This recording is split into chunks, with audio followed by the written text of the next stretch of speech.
that day just felt massive. You see it in the away end. You see the celebrations. After doing that, you've then got to go on and do the business. You've got to keep it up. You've got to keep it going. But yeah, for me, that 18th of January just felt very, very special watching it. God knows what it was like to be there. But in the context of the season, it felt huge. There's something with, now, as we sit here, we're doing this, and we know it's not done. I want to hasten to add, if you're listening to this thinking, this all feels very celebratory, it's not. It's more sort of clarifying what's brought us to this point. But right now we are 13 points clear, albeit, Arsenal have got the game in hand. But we felt really vulnerable that day. Really vulnerable. Because they've drawn with United, they've drawn with Forest. They've maybe probably deserved 4 points from those two games, but I think you'd have to be pretty partisan to say that they deserved 6.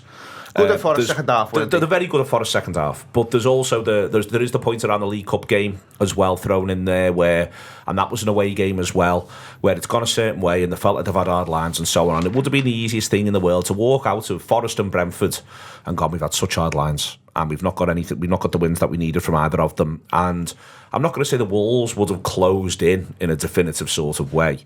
But, I mean, obviously, for the sheer point of the mathematics, but there's every chance that result that day in Brentford constitutes a 4-point swing.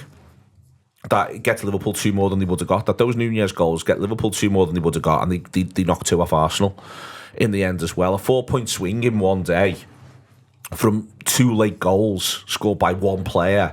I mean, it is, Ian did answer first on your email, John, and it is the right answer. So far, if you're looking for a moment, not necessarily a game, but if you're looking for if you're going to be a lot stricter on the weird moment than I was. Yeah, you're not going to allow 4 days. If you're going to literally say what is currently the moment, it is Nunez's first. It is Nunez's first. And let's be clear about this as well. Nunez does not score the second the way he does if he hasn't scored the first. It is Nunez's first. And it is the thing that has propelled us to this point, but also arguably led to Arsenal regressing in a direct sporting sense. I'll say again, I think there's a number of ways in which Arsenal have had an unfortunate season. I think they've been unfortunate with the fixture list. I talked the fixture list up for us before.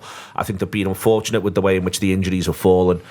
But the flip side of that, though, is that you've got to A, deal with adversity, and B, when the balls go your way, you've got to make sure you make the most of it. When the wind's at your back, you've got to make as much of it as you possibly can, and that's something else this team's done really well this season. But to be clear, in this moment, the wind was not at their back. They've had a tough time against United. They've had a tough time against Forest. They're very good second half against Brentford, and by the time Nunez strikes it into the back of the net, they deserve to have scored a goal. They should be ahead in the game, but it's just not come. And the other thing to point out as well in that, we've talked a lot this season about Salah and Van Dijk in a number of different ways and how important they've been. So Bosley's come up on this show. I started with Diaz. Keller has come up. The right back's brilliant for this goal. Trent Alexander-Arnold is absolutely brilliant for this goal. In the way in which he was brilliant when he came on against Newcastle. I think it's interesting this season that it feels like Trent's best moments have come when you feel as though someone's had to break glass. And he's gone to a level that goes, no one can live with me down this flank now for 20 minutes. Yeah. And this is when we're in the wider sort of contract thing and talking about the fact that I think this manager's asked a little less of that role, a little more of it defensively, a little less going the other way. But, I can ultimately I think that Trent is responsible for I don't think if Trent doesn't come on against Newcastle, for all of Salah's brilliance, I don't think we get out with a point. We should have got out with 3. I don't think we get out with 1. And I also think in this one, at the moment where you're breaking glass, it's Trent Alexander-Arnold who comes through for you in a really, really big way as well.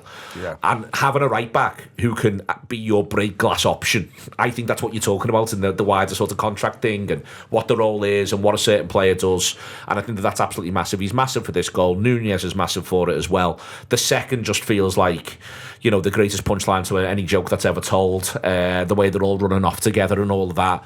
I think it almost is, if you're an Arsenal supporter watching that, you'd just be like, oh, come on, do you have to gild the lily? Not only have you got the late winner, you've now done that as well. And I think it is the moment of the season. It was spectacular.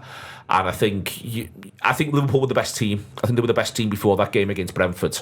But I think that since then, I just don't think there's much arguing about it. I think that Liverpool have just looked like they are going to be the best team. And we sit here now, nothing's done, nothing's finished, but we're still propelled by the 2-0 against Brentford.